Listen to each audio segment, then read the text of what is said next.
¿cómo mira Natalia Caniguán estos dos elementos, ¿no? Es decir, esta idea de que solo es posible aproximarse a los pueblos indígenas desde una idea cultural, una idea vinculada a una ancestralidad,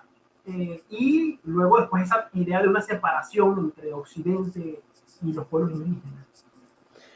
Sí, o sea, yo creo que efectivamente lo que hay que hacer es complejizar la mirada, y yo no soy partícipe de ninguna de las dos, ni de mirarlos como antagonistas de Occidente, ni desde la lógica cultural,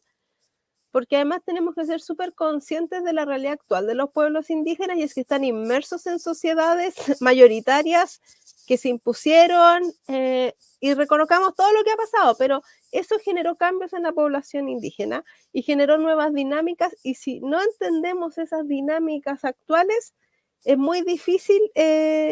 asumir o trabajar o politizar lo indígena o asumirlo desde la demanda.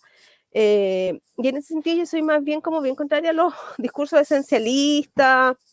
o bien románticos que se erigen, porque creo que te dejan en un momento,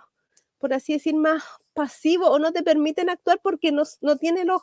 elementos de la realidad que tú necesitas para negociar finalmente hoy en día. Yo creo que hoy en día lo que se requiere es entender al pueblo mapuche y a los pueblos en esa diversidad, y que a partir de esa diversidad son sujetos políticos, y que o lo que se debiese hacer es cómo negociar con el Estado o con el ente que haya que negociar.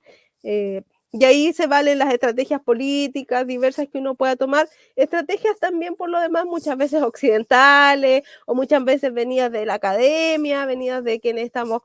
pensando estas situaciones, mirándolas quizás desde más afuera, desde otros casos comparados y demás, pero asumir que los procesos son influjos de todos estos elementos contextuales en los que estamos y a los que hay que responder, porque también se responde acorde al contexto. Y quizá hay contextos y momentos que se pueden responder de corte más cultural, otros que necesita otro diálogo político, otros que necesita otra estrategia, porque también tiene que ver con las demandas y el proyecto político que tú sientes para tu grupo o pueblo. Pero entonces yo creo que lo importante es entender a los pueblos desde su diversidad máxima,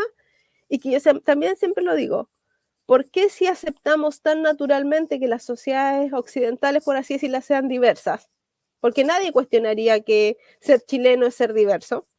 ¿Por qué me tengo que cuestionar que ser mapuche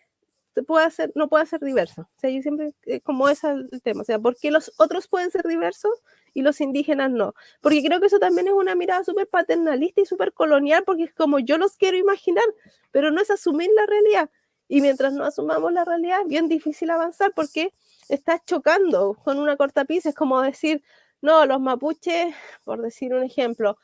queremos que todo, no sé, en el territorio ahora solo se hable la lengua mapuzungún, por decir un ejemplo bastante básico. Pero si nos vamos a las cifras, solo el 10% de las personas mapuche hablan mapuzungún. Porque sí, hubo un proceso de despojo y el que hay que asumir. Pero entonces no puedo pensar como, no, mapuche es solo el que habla la lengua, porque reduje la población al mínimo por tendencias culturalistas. Entonces tengo que mirar esta diversidad, entender los contextos que generaron esta diversidad, y sobre esa base poder actuar y poder dialogar, negociar o lo que se tenga que hacer.